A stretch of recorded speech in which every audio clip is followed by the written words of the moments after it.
প্রিয় শিক্ষার্থী বন্ধুরা, আসসালামু আলাইকুম। আশা করছি তোমরা সকলে ভালো আছো। আমিও তোমাদের দোয়ায় ভালো আছি। আজকে আমাদের পদার্থবিজ্ঞান প্রথম পত্রের সপ্তম অধ্যায়ের নবম লেকচার চলছে। ইতিপূর্বে আমার আরও 8টি লেকচার রয়েছে, তোমরা অবশ্যই সেই লেকচারগুলো নিয়মিতভাবে অধ্যয়ন করেছো। তো আজকে আমাদের আলোচনার মধ্যে 4টি বিষয়কে নেওয়া হয়েছে। এক হচ্ছে কৌশিক নল, কৌশিকতা, কৌশিক নলে তরলের উদ্দারোহণ এবং কৌশিক নলে তরলের পৃষ্ঠটানের সমীকরণ। তো আমরা প্রথমে যাই কৌশিক নল। কৌশিক নল কি? কৌশিক নল হচ্ছে ক্যাশের মতো সরু। ক্যাশের মতো সরু মানে, ক্যাশ মানে হচ্ছে চুল, চুলের মতো সরু সুষম ছিদ্র বিশিষ্ট নলকে বলা হয় কৌশিক নল। হ্যাঁ, তাহলে ক্যাশের মতো মানে হচ্ছে অতি সূক্ষ্ম, অতি সূক্ষ্ম সুষম ছিদ্র বিশিষ্ট নলকে বলা হয় কৌশিক নল। হ্যাঁ, এই কৌশিক নলকে যদি কোনো তরলে ডুবানো হয় তাহলে ওই কৌশিক নলের মধ্যে তরল উপরের দিকে উঠতে থাকে, যাকে আমরা বলি উদ্দারোহণ, এবং কখনো বা তরল নিচের দিকে নেমে যায়, একে বলা হয় অবরোহণ। তার মানে কৌশিক নলে তরলে উপরে ওঠা অথবা নিচে নামা, এই উপরে ওঠা নিচে নামার যে এই ঘটনাকে বলা হয় কৌশিকতা। তার মানে আমি যদি বলি কৌশিকতা কি, যে কৌশিক নলে তরলের উঠা বা নামাকে কৌশিকতা বলা হয়। ঠিক আছে, তাহলে কৌশিকতা হয়ে গেল। এরপর কৌশিক নলে তরলের উদ্দারোহণ হয় কেন? কৌশিক নলের মধ্যে তরল কেন উপরে উঠে, এটা ব্যাখ্যাটা আমরা একটু জেনে নিই। তো কৌশিক নলের মধ্যে তরলে উপরের দিকে উঠার কারণের ব্যাখ্যা করার জন্য আমরা প্রথমে একটা পাত্র নিই।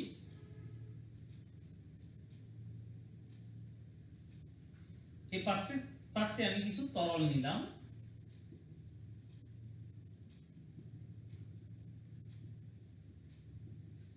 এরপর আমি এখানে একটি কৌশিক নল প্রবেশ করালাম।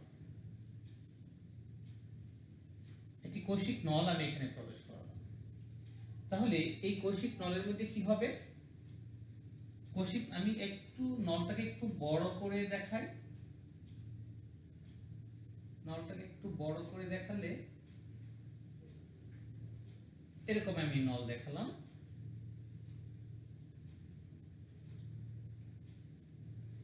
এই নলের মধ্যে তরল কি করছে?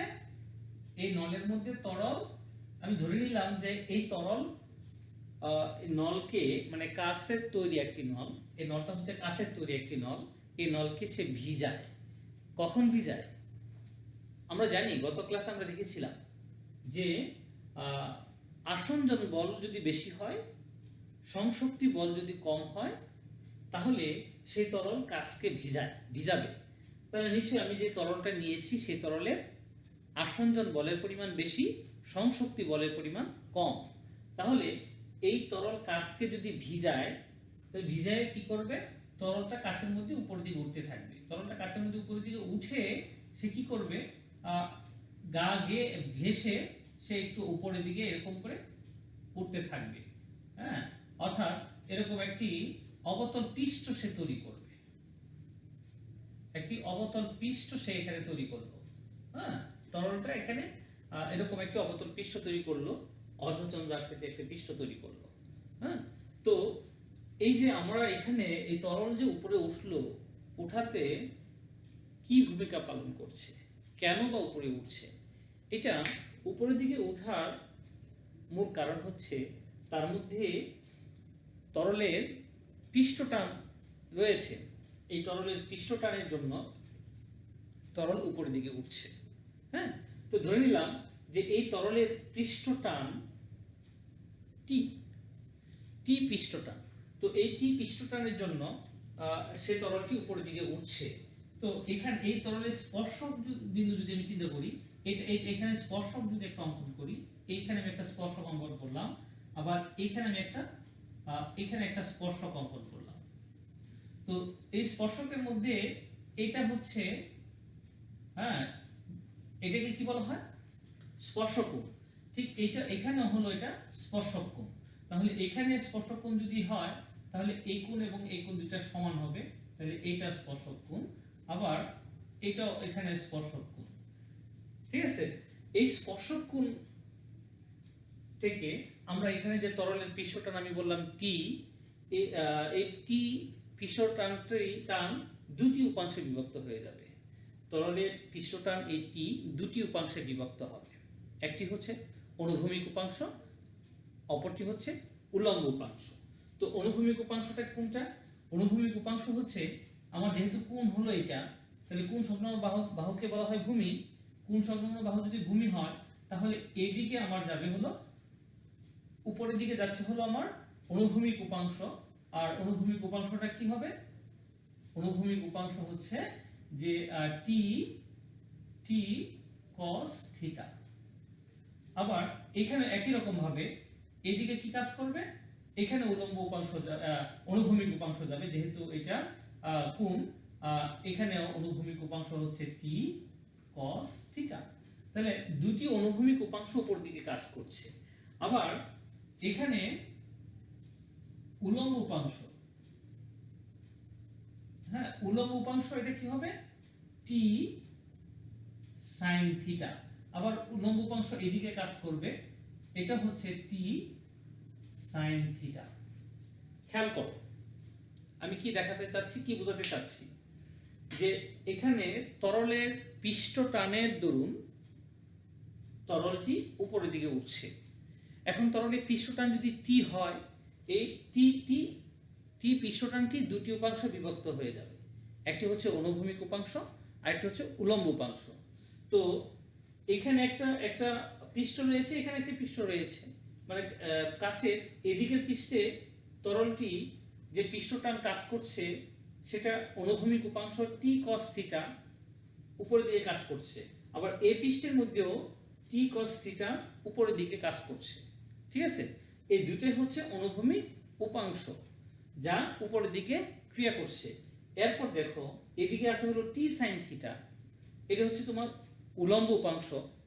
এই উল্লম্ব উপাংশ, আবার এদিকেও আছে হলো টি sin থিটা উল্লম্ব উপাংশ। এই দুইটা উল্লম্ব উপাংশ পরস্পরের বিপরীত দিকে কাজ করছে। পরস্পরের বিপরীত দিকে এই দুটি টানবল কাজ করায় এরা একে অপরকে নাকচ করে দিবে। হ্যাঁ, অর্থাৎ এরা এই টান এদিকে, এই টান যদি এদিকে, দুদিকে যদি সমান টান কাজ করে তখন এটা একে অপরকে প্রশমিত করে দিবে।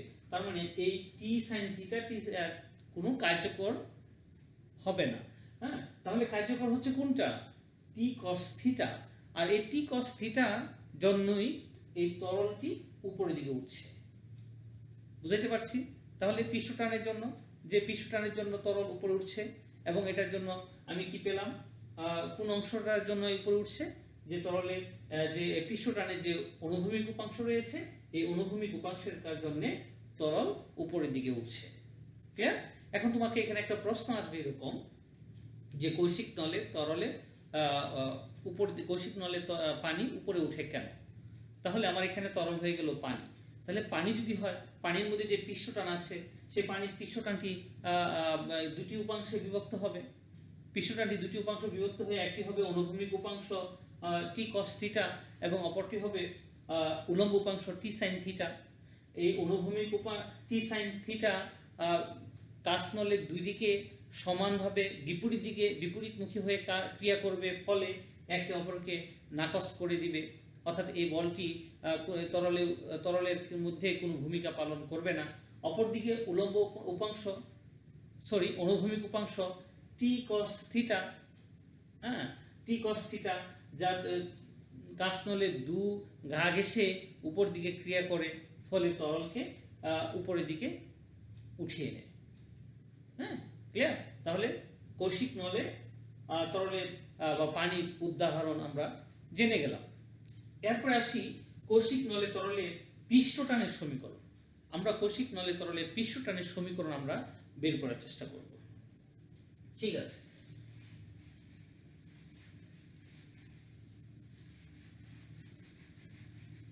তো কৌশিক নলে তরলের পৃষ্ঠটানের সমীকরণ নির্ণয় করার জন্য আমরা এই চিত্রটা কি রেখে দিলাম, আমাদের এই চিত্র থেকে আমরা এটা করতে পারি। আমরা এখানে ইতিপূর্বে দেখলাম যে তরলের মধ্যে যে টান বল কাজ করে, এই টান বলটি ক্রিয়াশীল বল হিসাবে, টান বলের ক্রিয়াশীল বল হিসাবে আছে হলো টি কস থিটা। হ্যাঁ, টি কস থিটা ক্রিয়াশীল বল হিসাবে আছে, আর টি সাইন থিটা সে বল একে অপরকে নাকচ করে দিয়েছে, অর্থাৎ এখানে সেটা কার্যকর হয়নি। ঠিক আছে, এখন তো আমার এখানে যদি আমার দুই পৃষ্ঠ বরাবর যেহেতু আমার দুটি বল এখানে কাজ করছে, তাহলে আমার মোট, আমি যদি বলি মোট ক্রিয়াশীল ঊর্ধ্বমুখী বল, তাহলে মোট ক্রিয়াশীল ঊর্ধ্বমুখী বলটা কি হবে? মোট ক্রিয়াশীল ঊর্ধ্বমুখী বলটা আসবে হলো মোট ক্রিয়াশীল ঊর্ধ্বমুখী বল যেটা, সেটা আসবে হলো যে এখানে পৃষ্ঠ টান আছে টি কস থিটা, আবার এই কৌশিক নলের ব্যাসার্ধ যদি হয় আর, এই কৌশিক নলের ব্যাসার্ধ যদি হয় আর, তাহলে এই নলের পুরো অংশে, পুরো অংশে বা নলের যে ভিতরে তল রয়েছে, এই তলের মধ্যে তলের স্পর্শকের দৈর্ঘ্য বরাবর, তলের স্পর্শকের দৈর্ঘ্য বরাবর মোট দৈর্ঘ্য হচ্ছে 2 পাই r যদি হয়, মোট দৈর্ঘ্য যদি 2 পাই r হয়, তাহলে আমরা এখানে মোট ক্রিয়াশীল বল, উপরের দিকে যে বলটি কাজ করছে সেই মোট ক্রিয়াশীল বল আমরা পাবো যে মোট ক্রিয়াশীল বল F সমান হবে পৃষ্ঠ টান প্লাস কি থাকবে, তরলের স্পর্শরেখার দৈর্ঘ্য,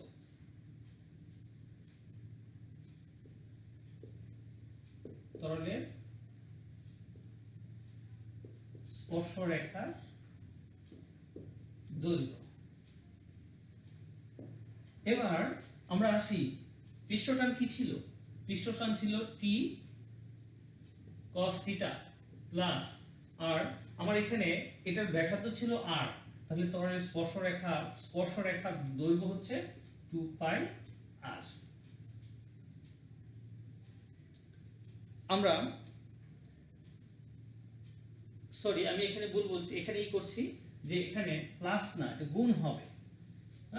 তাহলে গুণ যদি হয়, তাহলে আমরা এখানে পাচ্ছি হলো মোট ক্রিয়াশীল বল ইকুয়াল F ইকুয়াল পৃষ্ঠটান ইনটু তরলের স্পর্শরেখার দৈর্ঘ্য। তাহলে আমার এখানে টি কস থিটা ইনটু 2 পাই r, তাহলে আমরা এখানে লিখতে পারি 2 পাই r টি কস থিটা। ঠিক আছে, মোট ক্রিয়াশীল বল আমি পেয়ে গেলাম। এখন এই মোট ক্রিয়াশীল বল থেকে আবার আমরা এই বলটা উপরের দিকে কাজ করছে, তাই না? উপরের দিকে এই বলটা কাজ করছে। এবার এই বলটা কাকে নিয়ে যাচ্ছে? এই বলটা নিচ থেকে তরলকে উঠাচ্ছে। তাহলে যে তরলকে উঠাচ্ছে, এই তরলের আমাকে ভর বের করতে হবে, তরলের ভর বের করতে হবে। তাহলে তরলের ভর বের করার জন্য তরলের ভর বা ওজন বের করতে হবে, তরলের ওজন বের করতে হবে। তাহলে তরলের ওজন হচ্ছে W ইকুয়াল mg, m হচ্ছে তরলের ভর, আর ভর সমান আমরা জানি হলো আয়তন ইনটু ঘনত্ব। আয়তন ইনটু ঘনত্ব। তাহলে আয়তন আমার লাগবে, কোন আয়তনটা লাগবে? যে এই যে এখানে এই নলের মধ্যে যে তরল উঠলো, এই তরলের মোট আয়তন আমার লাগবে। আয়তন যদি জানি তাহলে আমি ভরটা পেয়ে যাব। ধরে নিলাম আমার এখানে যে তরল উঠছে, এখান থেকে এই তরল পৃষ্ঠের উচ্চতা, এখান থেকে তরল পৃষ্ঠের উচ্চতাকে আমি ধরলাম হলো h, এই পর্যন্ত হলো h। তাহলে আমার এই পর্যন্ত না, আমি এই পর্যন্ত হিসাব করব।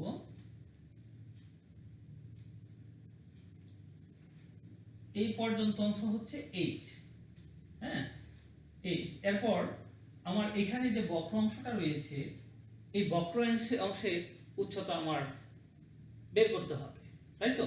তাহলে আমরা মোট আয়তন যদি আমরা চিন্তা করি যে h উচ্চতা বিশিষ্ট, মানে কৌশিক নলের তরলের আয়তন, তো আমরা একটু লিখি এখানে কৌশিক নলের নলে তরলের আয়তন আয়তন ভি সমান হবে যে এইচ উচ্চতা বিশিষ্ট এইচ উচ্চতা বিশিষ্ট সিলিন্ডারের আয়তন। এখানে এইচ উচ্চতা বিশিষ্ট যে সিলিন্ডারটা রয়েছে এই সিলিন্ডারের আয়তন, তাহলে লিখব আমরা এইচ উচ্চতা বিশিষ্ট সিলিন্ডারের আয়তন।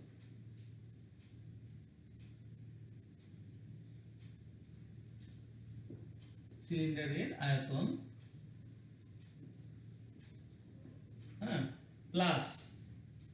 প্লাসটা কি হবে?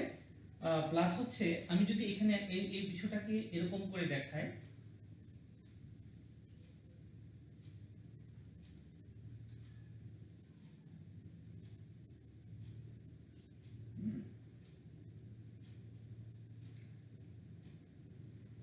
এই যে এখানে যে কার্ভটা রয়েছে, আমার এতটুকুর মধ্যে পানি আছে আর এই অংশটা খালি, তাই না? তাহলে আমি যদি এখানে নাম দিই এ বি সি ডি, আমি একটা নাম দিলাম। নাম দেওয়ার পরে আমার এ বি সি ডি এটা কি? এটা হলো একটি আয়তাকার এ বি সি ডি আয়তাকার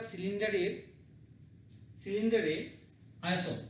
তাহলে এই টোটাল সিলিন্ডারের আয়তন থেকে আবার যদি আমরা এখানে আমি যদি এটাকে ই দেই, এ ই বি, এটা হচ্ছে একটা অর্ধগোলক। তাহলে এই অর্ধগোলকের আয়তন যদি আমরা বাদ দিয়ে দিই, তাহলে আমি এখানে যে খালি যে এখানে যে পানিপূর্ণ যে অংশটা আছে সেই পানিপূর্ণ অংশ বা তরলপূর্ণ যে অংশটার আয়তন আমরা পেয়ে যাব, তাই না? তাহলে আমরা এখানে লিখতে পারি যে এ বি সি ডি, ব্র্যাকেটে রাখলাম এ বি সি ডি সিলিন্ডারের আয়তন।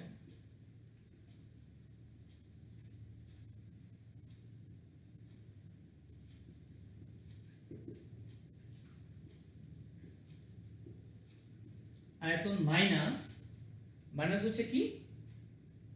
এ ই বি, অর্ধগোলকের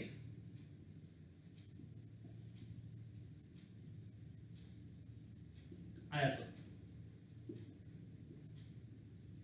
দেখো একটু ক্লিয়ার হও, বুঝতে পারছো কিনা? আমার উদ্দেশ্য কি? আমার উদ্দেশ্য হচ্ছে যে এই সিলিন্ডারে যে তরল উঠলো সেই তরলের আয়তন আমরা বের করতে চাই। তো এই সিলিন্ডারের তরল উঠলো কতটুকু? আমি দেখলাম যে এখান থেকে এইচ উচ্চতা, প্রথম এই পর্যন্ত আমি যদি ধরলাম এখানে হচ্ছে এইচ উচ্চতা, তাহলে এইচ উচ্চতা বিশিষ্ট সিলিন্ডারের আয়তন, এটা একটা সিলিন্ডার যেহেতু এইচ উচ্চতা বিশিষ্ট সিলিন্ডারের আয়তন। এরপর আবার কি আছে? এই যে এখানে একটা বক্র অংশ রয়েছে, আমি এই বক্র অংশটা আমি এইভাবে এখানে অঙ্কন করলাম। তো এই বক্র অংশের মধ্যে আমি দেখলাম যে এ বি সি ডি এই অংশের আয়তন আমি ধরলাম, এই অংশের আয়তন এ বি সি ডি সিলিন্ডারের আয়তন, এই টোটাল সিলিন্ডারের আয়তন। আবার এখান থেকে দেখো এই অংশ খালি রয়েছে, তো যে অংশটা খালি রয়েছে সেই অংশটা আমি বাদ দিয়ে দিব। তাহলে খালি রয়েছে কি? এ ই বি অর্ধগোলক, এই অংশটা খালি রয়েছে। তাহলে আমরা এখানে লিখলাম এইচ উচ্চতা বিশিষ্ট সিলিন্ডারের আয়তন plus A B C D সিলিন্ডারের আয়তন, এই এ বি সি ডি সিলিন্ডারের আয়তন মাইনাস এখানে এ ই বি অর্ধগোলকের আয়তন। এখানে এ ই বি এই অর্ধগোলকের আয়তনটা আমরা মাইনাস করে দিব। তো এখন আমরা একটু লিখে নিই, এইচ উচ্চতা বিশিষ্ট সিলিন্ডারের আয়তন কি হবে? সিলিন্ডারের আয়তন হচ্ছে পাই আর স্কয়ার এইচ, যেহেতু আমার সিলিন্ডারের ব্যাসার্ধ নেওয়া হয়েছে আর, টোটাল সিলিন্ডার এখানে ব্যাসার্ধটা ধরা হচ্ছে আর, তাহলে এখানে পাই আর স্কয়ার এইচ প্লাস কি আছে যে এ বি সি ডি সিলিন্ডারের আয়তন। এ বি সি ডি সিলিন্ডারের আয়তন যদি হয় তাহলে সেটা হবে যে পাই আর স্কয়ার ইনটু আর, কারণ আমার এখানে পাই আর স্কয়ার এইচ, এইচ মানে কি? আমার এখানে এই ব্যাসার্ধটা ধরা হয়েছে আর, তাহলে পাই আর স্কয়ার আর ইনটু আর মাইনাসটা কি হবে? মাইনাস হচ্ছে যে অর্ধগোলক মানে হাফ, গোলকের আয়তন হচ্ছে 4/3 পাই আর কিউব। আশা করছি তোমরা বিষয়টা বুঝতে পারছো। এবার তো দেখো এখানে আমাদের কি হয়েছে, আমি আবার একটু রিপিট করছি, রিপিটটাকে দেখে নাও। আমরা এখানে পেয়েছিলাম পাই আর স্কোয়ার এইচ প্লাস পাই আর স্কোয়ার ইন্টু আর মাইনাস, এখানে আমরা যখন কাটাকাটি করবো তাহলে থাকে 4/3 পাই আর কিউব। এরপরে আমি এখানে পাচ্ছি হলো ফাইনালি পাই আর কিউব মাইনাস 2/3 পাই আর কিউব। ওকে, এবার আমি যদি এটাকে লসাগু করে দেই, আমি এখানে লিখলাম pi R square H plus লসাগু করলে 3 pi R cube minus 2 pi R cube by 3। এবার এখান থেকে থাকে হলো 1/3 পাই আর কিউব। দুই জায়গা থেকে আমি কমন নিচ্ছি হলো পাই আর স্কোয়ার, তাহলে এখানে থাকে হলো এইচ আর এখানে থাকে হলো শুধু আর থাকে। ঠিক আছে, তাহলে আমরা এখানে আয়তন পেয়ে গেলাম। এটা হচ্ছে আয়তন, পানি যতটুকু পানি উপরে উঠছে সে পানির আয়তন। এখন আমার দরকার হচ্ছে পানির ভর। তাহলে পানির ভরটা কি হবে, যে আরোহিত পানির ভর,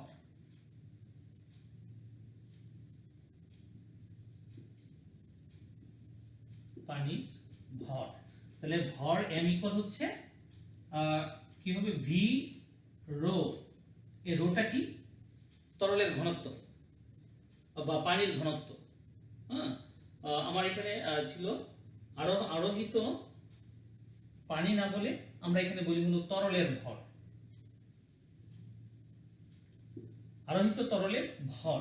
তাহলে এখানে হচ্ছে রো হচ্ছে তরলের ঘনত্ব, আর আমি ভি সমান আমি এখানে লিখতে পারি হলো যে pi R square H plus এখানে লিখতে পারি হলো আর ডিভাইডেড বাই 3, আর এখানে হচ্ছে রো। তাহলে আমি এটা পেয়ে গেলাম হলো আরোহিত তরলের ভর। এবার আমার দরকার হচ্ছে আরোহিত তরলের ওজন। যে সুতরাং তরলের ওজন W ইকুয়াল mg। তাহলে আমি m পেলাম কত, m পেলাম হলো এটা pi R square h plus r divided by 3, আর এখানে হচ্ছে রো আর জি। হ্যাঁ, এবার আমি ওজন আমার হয়ে গেল। আমরা জানি যে উপরের দিকে আকর্ষণ যে বলে আকর্ষণ করছে সে উপরের দিকে আকর্ষণ বল বা ক্রিয়াশীল বল আর তরলের ওজন দুইটা যখন সমান থাকবে, সাম্য অবস্থায় দুইটা সমান থাকবে।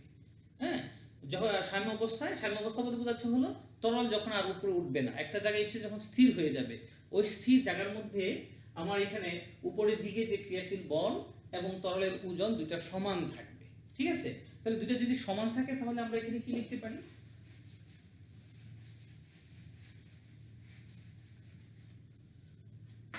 হ্যাঁ, যে আমরা এখানে লিখতে পারি হলো যে সাম্য অবস্থায়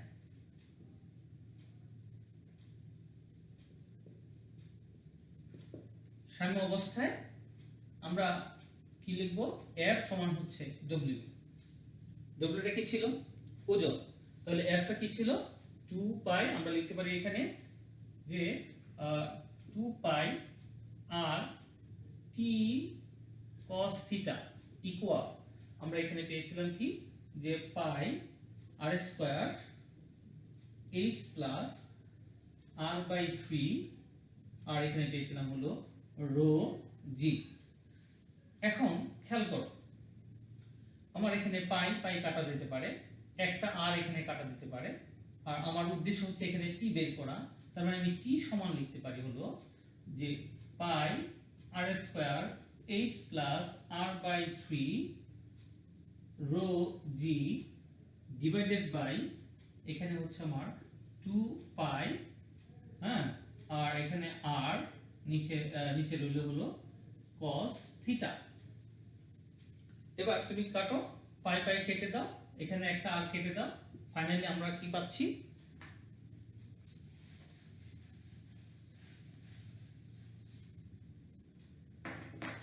আমরা এখানে পাচ্ছি হলো t ইকুয়াল আর একটা কাটা গেলে আর থাকবে h plus r divided by 3 আর rho G divided by 2 cos theta.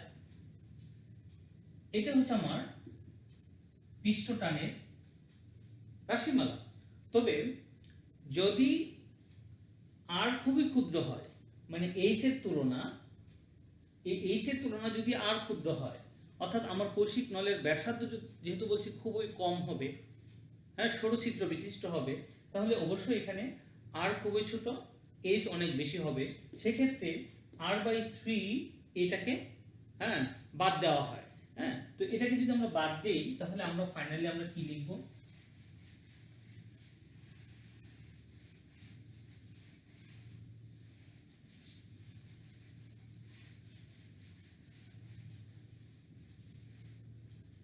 ওইটাকে বাদ দিয়ে আমরা লিখব হলো এখানে যে টি, বা আমরা এখানে কি লিখলাম, যেহেতু small r is less than, very very less than H, তাহলে আমরা এখানে লিখতে পারি যে সুতরাং টি ইকুয়াল, এখানে লিখবো হলো আর এইচ আর হলো রো জি ডিভাইডেড বাই নিচে হচ্ছে 2 cos থিটা। এটা হচ্ছে কৌশিক নলে তরলের পৃষ্ঠটানের সমীকরণ। কৌশিক নলে তরলের পৃষ্ঠটানের সমীকরণ, যেখানে আর হচ্ছে নলের ব্যাসার্ধ, এস হচ্ছে তরলের উচ্চতা, হ্যাঁ, আর রো হচ্ছে তরলের ঘনত্ব, জি অভিকর্ষ ত্বরণ, থিটা হচ্ছে তরলের স্পর্শক কোণ, স্পর্শক কোণ। তো এখন যদি আর আমার এখানে তরলের ঘনত্ব যদি নির্দিষ্ট থাকে, জি তো অবশ্যই নির্দিষ্ট, আবার এইচ এর পরিমাণটা পৃষ্ঠটান নির্দিষ্ট থাকবে, তরলের পৃষ্ঠটান নির্দিষ্ট, ব্যাসার্ধ নির্দিষ্ট, তাহলে পরিবর্তনশীল কে, স্পর্শকোণ এবং এইচ। তো এই cos থিটার মান যদি পজিটিভ হয় তাহলে আমার এখানে এইচ এর মানটা পজিটিভ হবে, তো এইচ এর মান যদি পজিটিভ হয় তাহলে তরল উদ্দারোহণ হবে, মানে উপরের দিকে উঠতে থাকবে, তরল উপরের দিকে উঠতে থাকবে। আবার cos থিটা যদি নেগেটিভ হয়, নেগেটিভ হলে আমার এখানে এইচটা নেগেটিভ হবে।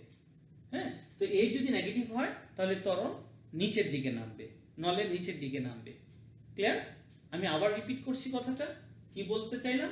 আমি বলতে চাইলাম যে আমার পৃষ্ঠটান নির্দিষ্ট, তার মানে ধ্রুব, আর কি, নলের ব্যাসার্ধ নির্দিষ্ট, রো তরলের ঘনত্ব এটাও নির্দিষ্ট, জি এটাও নির্দিষ্ট অভিকর্ষ ত্বরণ। আর এখানে হলে পরিবর্তন হয়, কোনটা পরিবর্তন হতে পারে? স্পর্শকোণ পরিবর্তন হতে পারে। হ্যাঁ, স্পর্শকোণ নির্দিষ্ট থাকে, তাহলে স্পর্শকোণ যদি নির্দিষ্ট থাকে তাহলে আমার cos থিটার উপরে নির্ভর করছে এইচ এর মান। তাহলে cos থিটা যদি পজিটিভ হয় তাহলে এইচ পজিটিভ হবে, cos থিটা নেগেটিভ হলে এইচ নেগেটিভ হবে। তো cos থিটা পজিটিভ হলে এইচ পজিটিভ যদি হয় তাহলে তরল উপরের দিকে উঠবে, নলে তরল উপরের দিকে উঠবে। আর cos থিটা যদি নেগেটিভ হয়, এইচ নেগেটিভ হবে, তাহলে তরল নিচের দিকে নামবে। ক্লিয়ার? আচ্ছা, এবার আবার আমরা এখানে বিশুদ্ধ পানি এবং কাঁচ যদি আমার হয়, সেক্ষেত্রে আমার থিটা 0 ডিগ্রি হয়। কি বললাম? যদি বিশুদ্ধ পানি এবং কাঁচ হয়, হ্যাঁ, বিশুদ্ধ পানি ও কাঁচের ক্ষেত্রে, হ্যাঁ, যে আমরা এখানে কি করলাম, যে বিশুদ্ধ পানি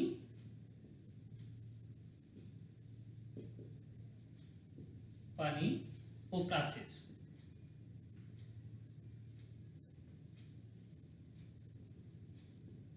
জন্য,